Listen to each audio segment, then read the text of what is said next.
नमस्कार दोस्तों। आज जो मैं मैटर लेके आया हूं आपके सामने वो है कि आत्मा कैसी होती है। क्योंकि हमारे देश में कई ऐसे पंथ चल रहे हैं, देश में ही क्यों विदेशों में भी ऐसे पंथ चल रहे हैं जो ये मान के बैठे हैं कि परमात्मा और आत्मा इंसान के रूप की तरह होती है। उसकी भी दो आंखें, एक नाक, दो कान, चेहरा, दो पैर, दो हाथ, पेट, सब कुछ होता है। और कुछ पंथ तो उसमें पर लगा देते हैं, पंख, जैसे चिड़िया के पंख होते हैं, और उसको एंजल घोषित कर देते हैं कि वो एंजल्स हैं, परियां हैं। दोस्तों, आज इस भ्रम को भी यहीं खत्म कर देंगे। अगर आप थोड़ा सा विवेक लगाओगे मेरे साथ तो दोस्तों आज ये भ्रम भी आपका स्वाहा हो जाएगा यहीं पे।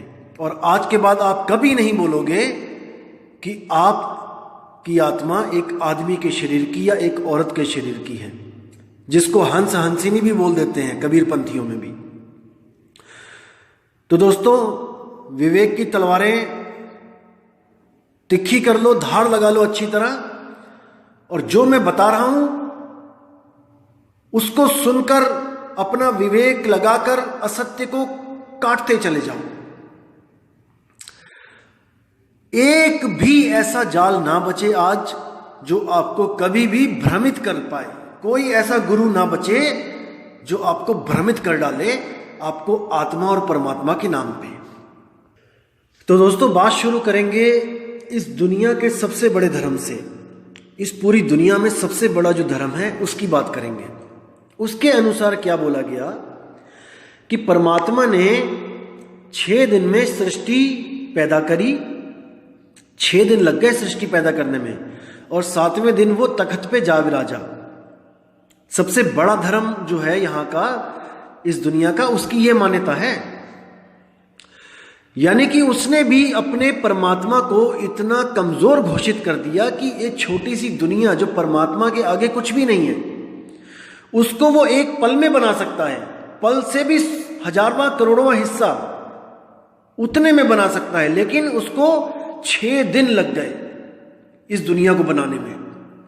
सोचने वाली बात है दोस्तों। परमात्मा एक पल में सब कुछ कर सकता है, लेकिन इस दुनिया को बनाने में 6 दिन लग गए।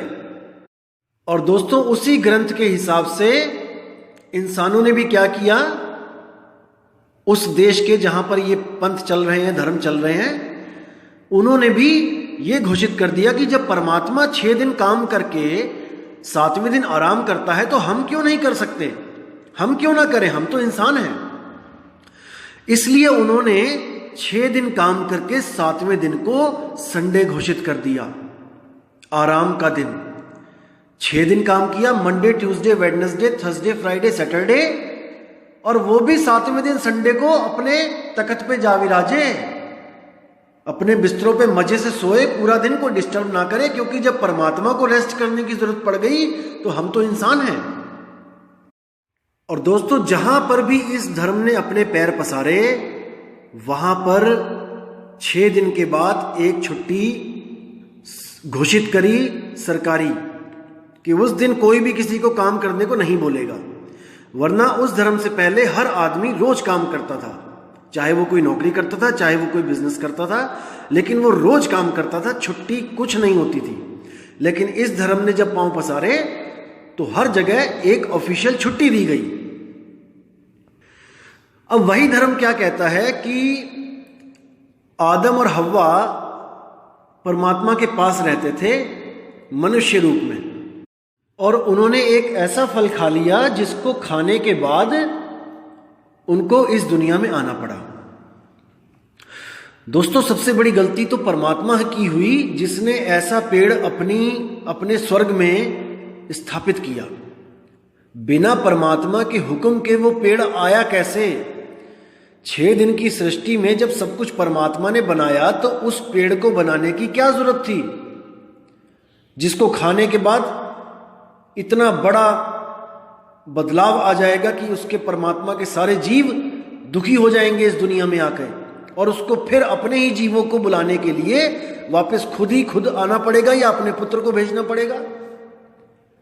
कितना बड़ा भ्रम है देखो, क्योंकि किसी को नहीं पता ये दुनिया आखिर पैदा कैसे हो गई, तो कोई ना कोई कहानी जोड़ दी जाती है कि ऐसे खाया है तभी ऐसे पैदा हो गए।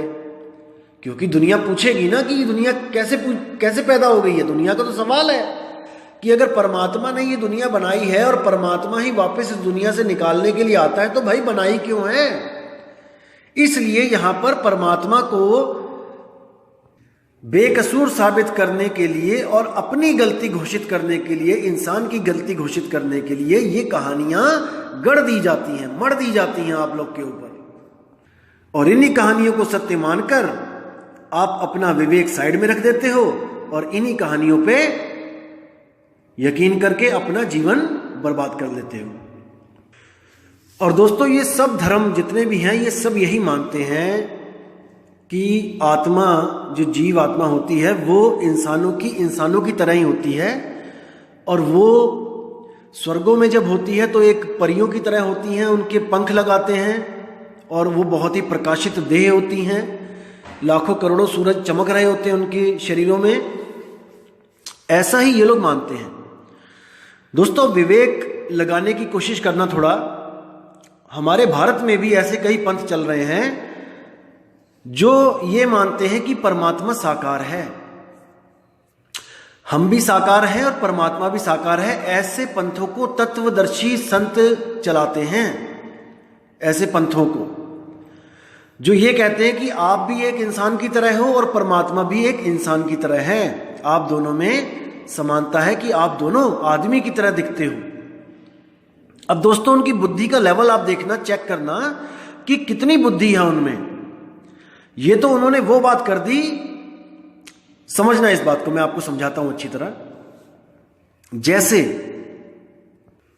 जैसे अभी तो हम इंसान हैं, तो हमारी सोच यहीं तक सीमित है कि हमारी आत्मा भी इंसान जैसी होगी, वो भी साकार